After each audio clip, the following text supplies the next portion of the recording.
أعزائي المشاهدين، أهلا وسهلا بكم من جديد مع برنامجكم الأسبوعي برنامج إماراتي. كما عودناكم في كل أسبوع نستضيف لكم خيرة من دولة الإمارات، قصة نجاح نشأت في الدولة. سيد فرقان, good afternoon. Good afternoon. We are so lucky to be here with you in your company. Our team said to you, welcome in our program. Thank you very much to invite me. And you would like to know about yourself. Who's Furqan, when he come to this country at the first time, and what he's doing at this moment.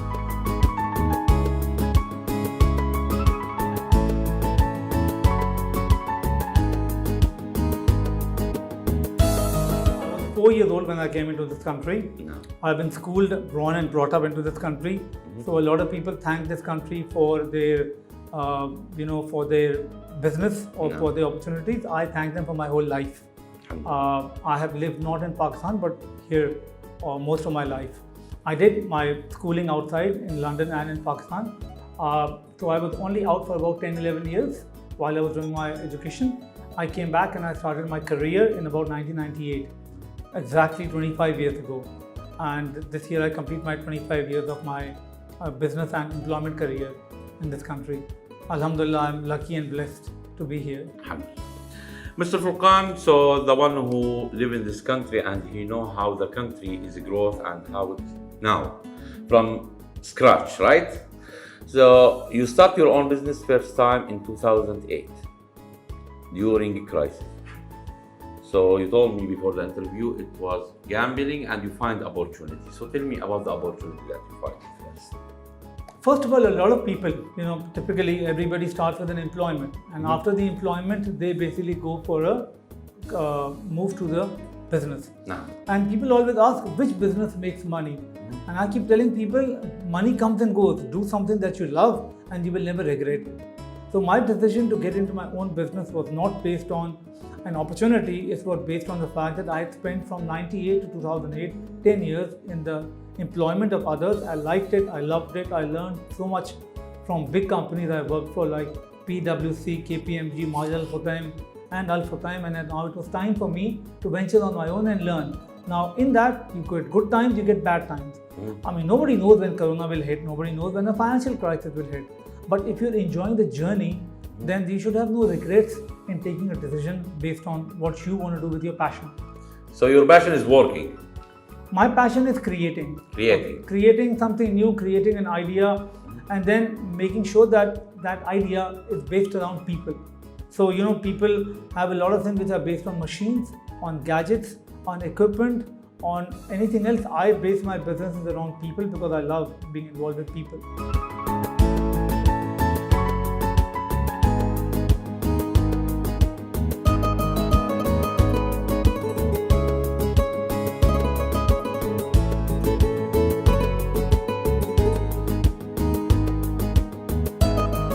You have very enough experience in this country to talk about the multicultural concept that we have it here, and also when we want to work in general trade concept or section, it means that we need to know always the market, what he needs, and finding a new source for our products. So how you start build this relation with the manufacturing or the factories or even the suppliers from out of this country? Well, I mean, in terms of that way, I deal with about 14 countries from China to US to Europe, now to the point of even some new countries in Arab world are becoming manufacturing as well, which is all excellent.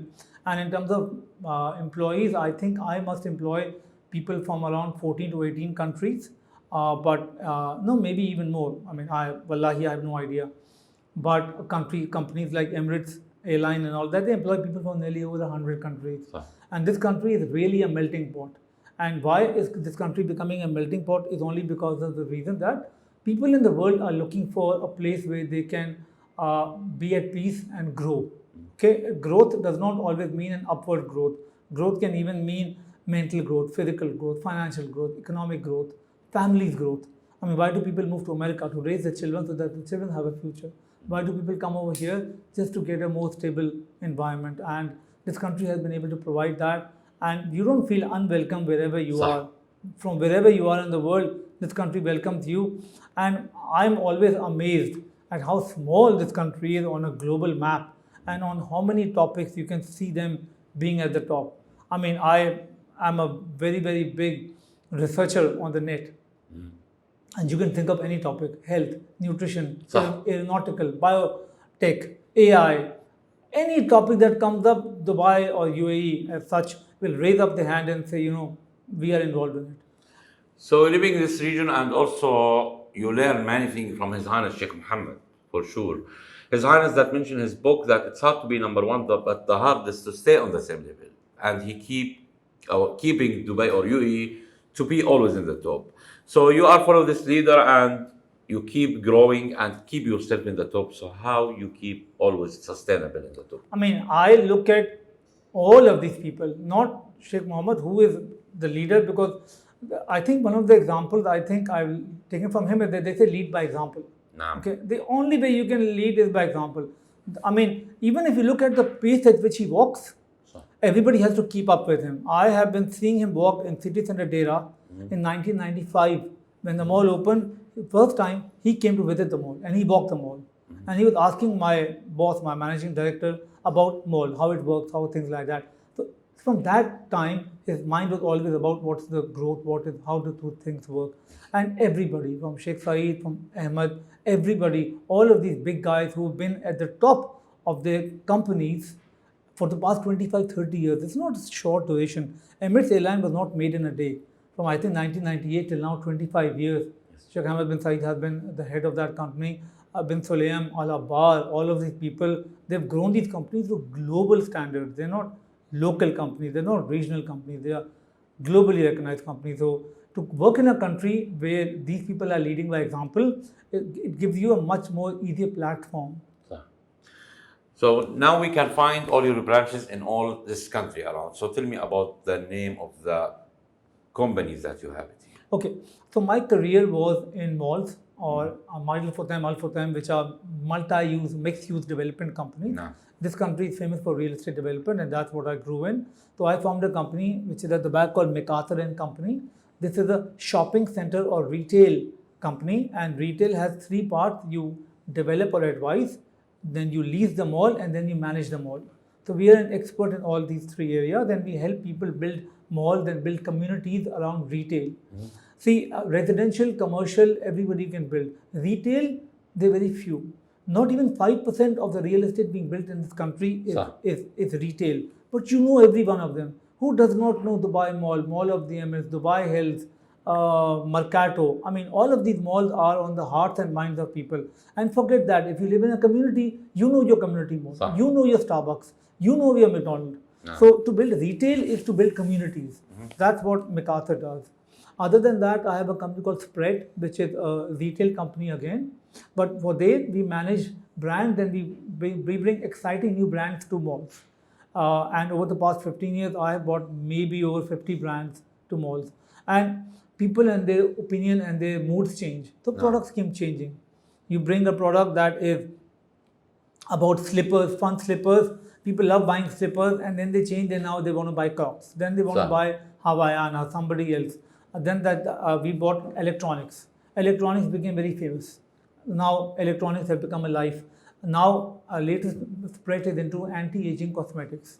So, but if we will follow the technology or the life, so it will have maybe stocks too much. Maybe we need some product because electronic we need to keep up to date for technology because the old version we don't need it anymore. So how you handle this part? So now my latest passion, because the past 10 years were complete with the employment and then 10 years as a consultant. Now in the next 10 years of my life, my concentration or my focus immediately is with aging and health and longevity. Okay, on preventative health, not sick health. Right now, all the hospitals, although they're doing a fantastic job, but they're taking care of sick people. Yes. What if you don't want to get sick? What if you want to be young at 50? Okay, I am 50 years old right now. I have a 20-year-old daughter and I have a 20-day-old daughter. I have just been a father last month. But you don't look like this.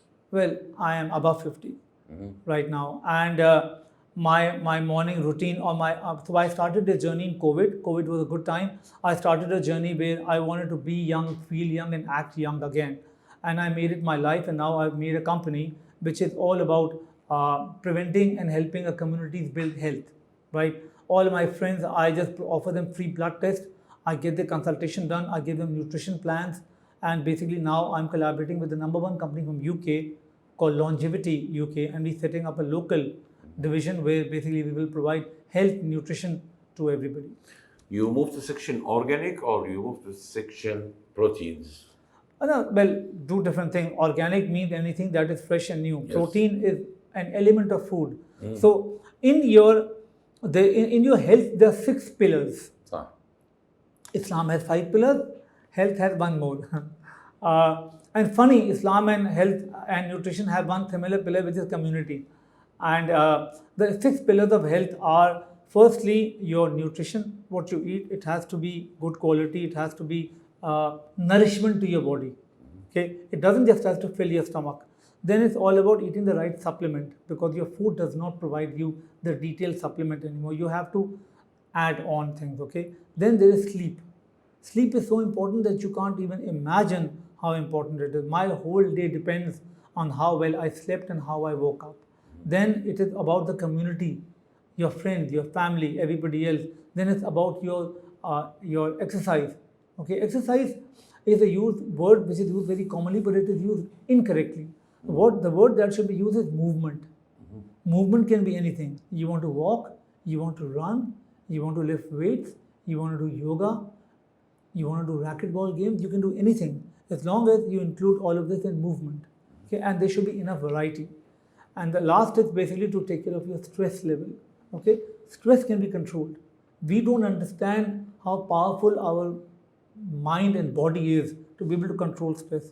If I tell you right now that if you are stressed and if your heartbeat is going faster, all you need to do is 2 inhale, 1 exhale, and you will watch your heartbeat go down. There is that much control that you have. So now my focus is on health and nutrition and wellness, right? And wellness. So now we are talking about the group of companies that you have. It's around more than 500 different employees, right? That's it. Okay. How you build the relation with these people? Now I've reduced it a little bit, but I used to call myself the gateway of the company. All of the strategic positions I hire myself.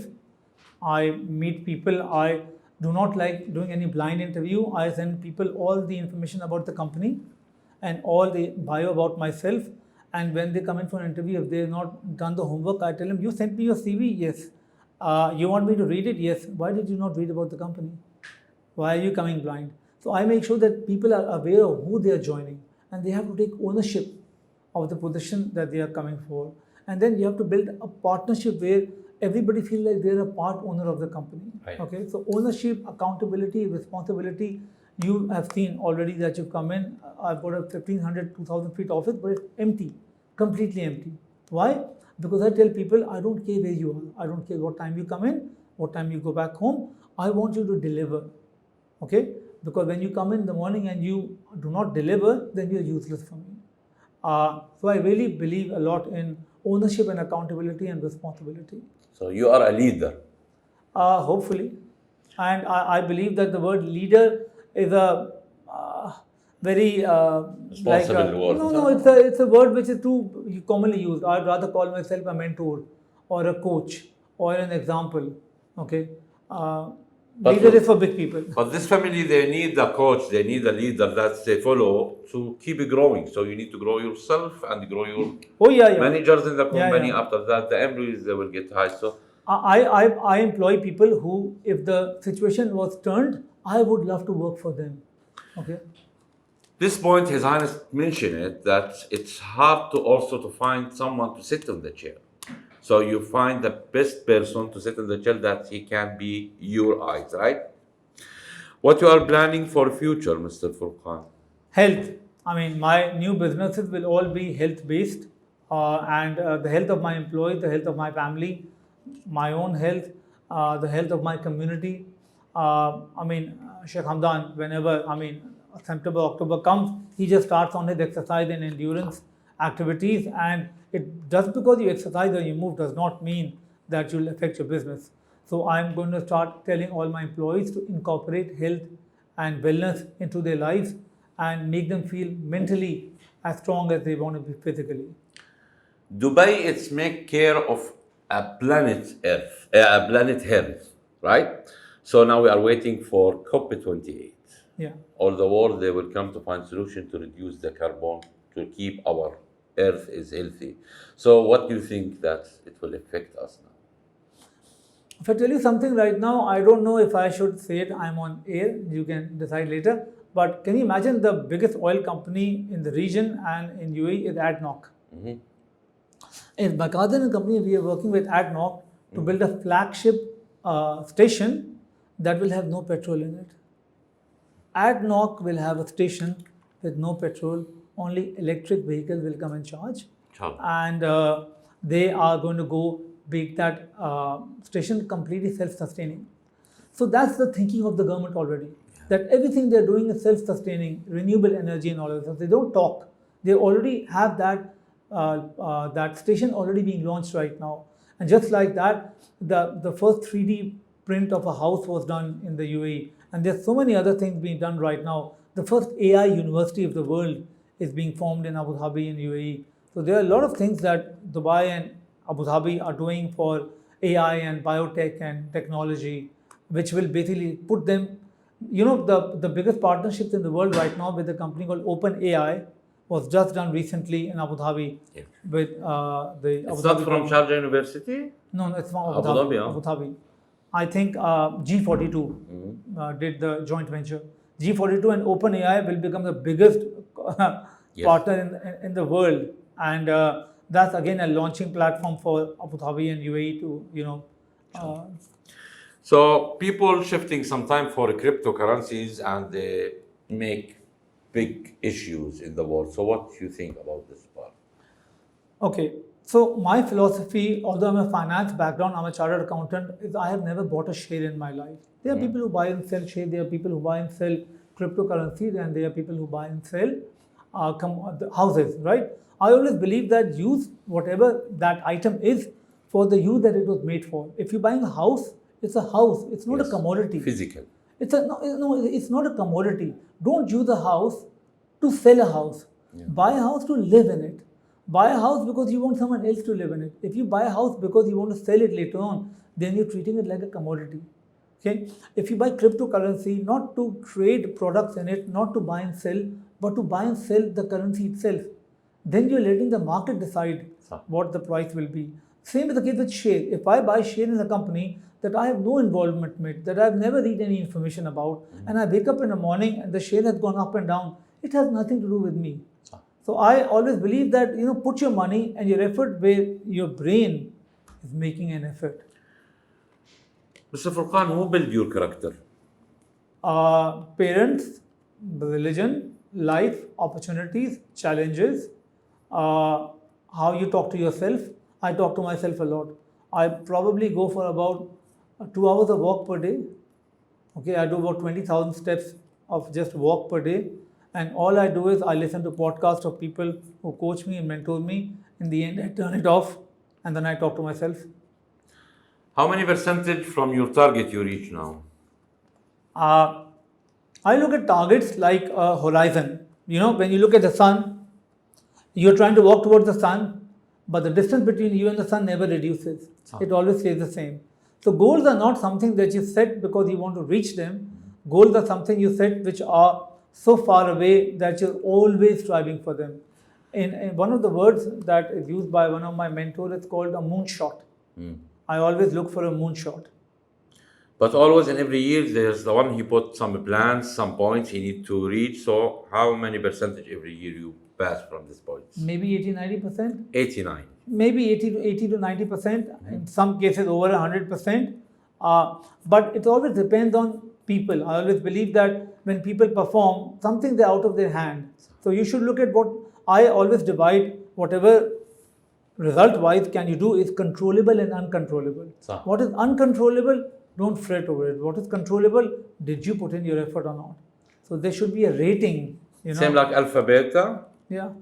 So many newcomers coming to this country to find their opportunity. What you will advise them before coming? If you come into this country, look for new things. Look for new opportunities. Don't always go for the big companies who are offering simple jobs. Be a risk taker. A risk taker does not have to be an employer. You can be a risk taker as an employee. in a company as well. Because later on in life, you can always find a safe job when you have a family. In the beginning, take risks, learn challenges, sleep on the floor, okay, sleep in the car. People are not used to challenges anymore. They want their life to be just like AC, 21 degrees, fixed. Life should not be like that. Why has God made 4 seasons? So that we face them. Behind a businessman, there is a woman, you agree? Yeah. How she support you? By being with me when the times are tough, and by, I mean, 2-3 months ago, or when the summer was bad, my wife sent me a message. I can probably pull it out, where she said that because she was in Canada delivering our child, okay, and I said, I have to raise, I don't know, $30,000-$40,000 for the delivery of that child. So she sent me a message saying that here is the key of my car, and here is the drawer in which my jewelry is kept. Sell it, so that right now you get out of the problem, we can always make it back. Okay, so a woman support in every way is very important. What you will say to her over the camera? The fact that I hope to God that we can be together for a long time, and we support each other in good and bad. Finally, this country which gave us a concept we cannot find it over the world, the security here, the peace country. That's the one he proud that he's living here in the brand name UAE or Dubai. So what you will say for these leaders and government for all this opportunity? Sometimes we don't appreciate things that are in the shadow, like infrastructure of the road, okay, the metro, the ease at which you come to the airport and you go out and you come in, okay, the passport control, the security, the peace at which that you have never heard of a bombing in your life. I was 4 when I came into this country. I'm now 50. I have never seen a gun in my life. Do I have a choice? Of course I can go to the shooting range and see it. But have I seen a gun out of place in my life? No, I have not.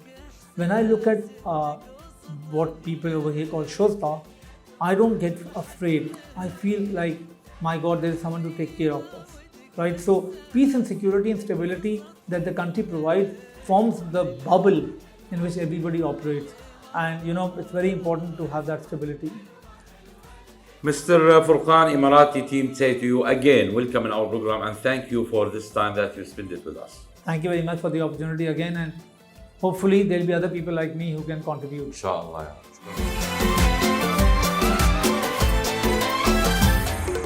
في كل إمارة تروح تسلك عقل وروح، بر ومدن وجبال حاجة ترد الروح.